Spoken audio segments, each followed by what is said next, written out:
Au nom du Père et du Fils et du Saint-Esprit. Amen. Nous sommes aujourd'hui le vendredi dans l'octave de Pâques. Écoutons l'évangile de Jésus-Christ selon Saint Jean au chapitre 21, versets 1 à 14. En ce temps-là, Jésus se manifesta encore aux disciples sur le bord de la mer de Tibériade. Et voici comment.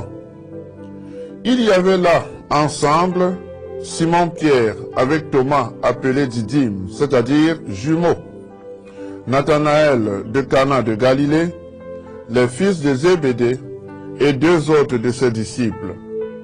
Simon-Pierre leur dit, « Je m'en vais à la pêche. » Ils lui répondent, « Nous aussi, nous allons avec toi. » Ils partirent et montèrent dans la barque.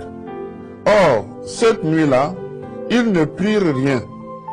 Au lever du jour, Jésus se tenait sur le rivage, mais les disciples ne savaient pas que c'était lui.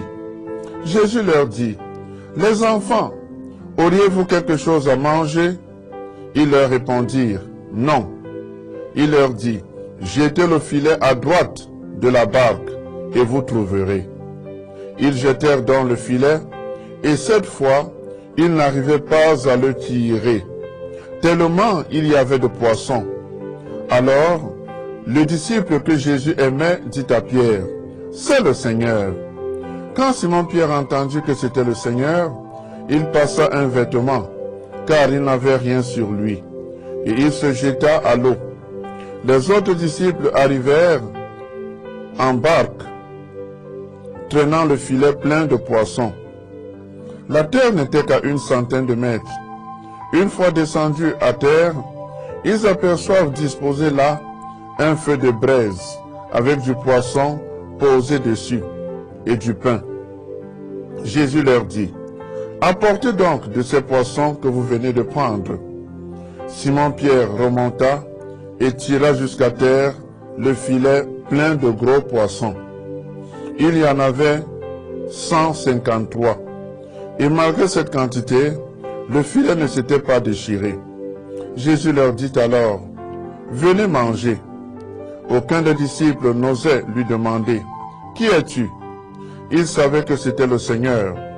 Jésus s'approche, il prend le pain et le leur donne, et de même pour le poisson. C'était la 3e fois que Jésus ressuscité d'entre les morts se manifestait à ses disciples. Acclamons la parole de Dieu. Louange à toi, Seigneur Jésus. Bien-aimés dans le Christ Jésus, nous continuons notre marche dans l'octave de Pâques. Et la parole de Dieu nous invite à contempler les différentes manifestations du ressuscité à ses disciples. Alors, nous pourrions nous poser la question de savoir, un peu comme celle d'hier aussi, eh bien, où Jésus le ressuscité vient-il se manifester à ses disciples? Eh bien, la parole de Dieu de ce jour, l'évangile que nous venons d'entendre, nous révèle que c'est dans leur lieu de travail que Jésus vient se manifester à ses disciples. Nous l'avons suivi. Les apôtres avaient consacré leur vie au Seigneur et ils ont tout abandonné parce qu'à la base, ils étaient des pécheurs. Alors maintenant que le Christ Jésus, leur Seigneur et Sauveur, Maître, est décédé, que doivent-ils faire? Eh bien, ils vont retourner à leur occupation d'antan, la pêche. Et c'est précisément donc dans ce contexte de pêche que Jésus vient se manifester à eux. C'est donc dire que c'est dans nos différents milieux de travail, là où nous travaillons, là où nous accomplissons notre devoir d'État, comme étudiants, comme professeurs, comme employés de bureau, comme Bayam Selam, comme colboxeur, comme bensineur, comme taximan, comme vendeur à la sauvette, que Jésus vienne se manifester à nous. Alors, où est-ce que tu dois rencontrer Jésus? C'est là où tu travailles.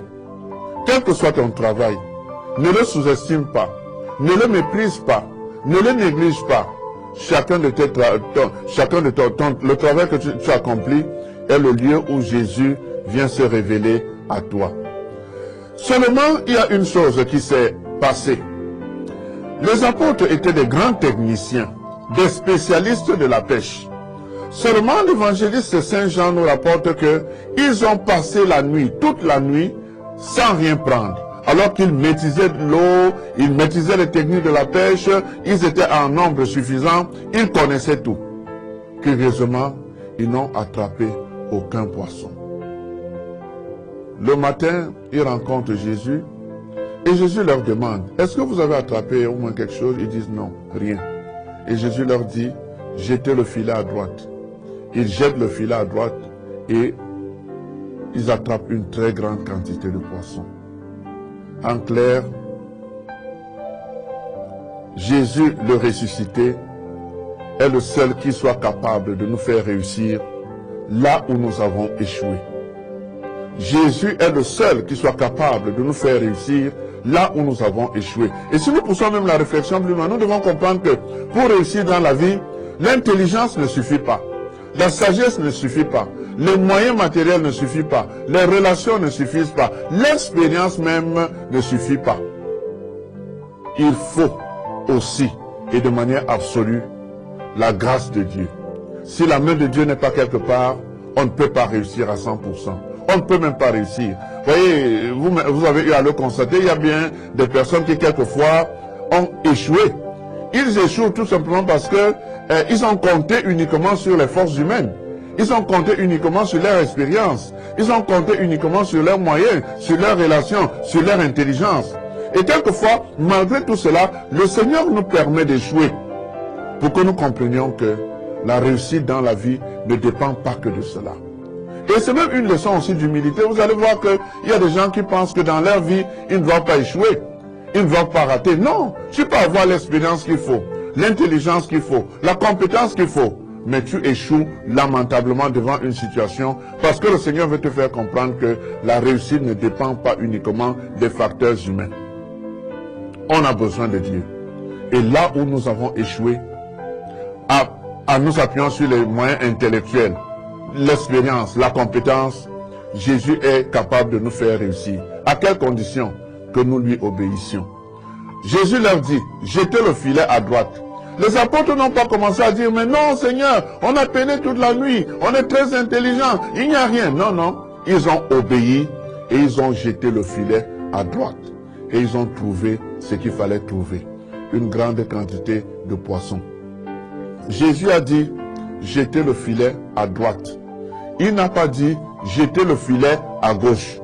Faisons toujours un effort d'obéir. Quand nous obéissons à la volonté du Seigneur, nous sommes sûrs de réussir. Et quel que soit le lieu où nous sommes, partout où nous travaillons, l'obéissance à l'autorité est très importante.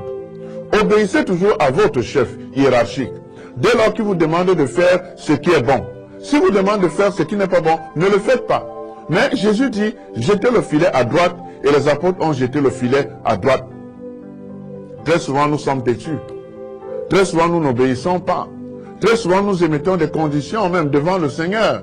Il nous dit, jette le filet à droite, nous jetons le filet à gauche. Il dit, va devant, toi tu dis, je vais en arrière. Il te dit, descends, toi tu dis, je monte. L'obéissance est la clé qui nous permet de réussir avec la puissance de Dieu.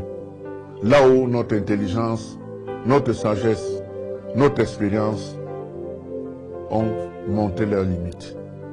Que le Seigneur nous accorde la grâce de lui obéir toujours, de faire toujours ce qu'il nous dit, et nous réussirons dans toutes nos entreprises.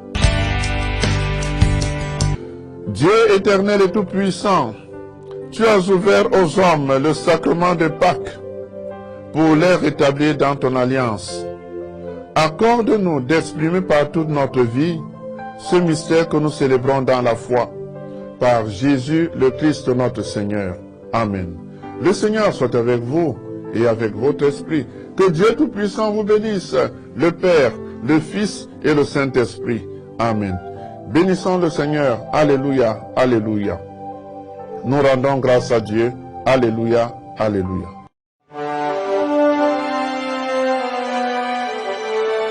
Amen.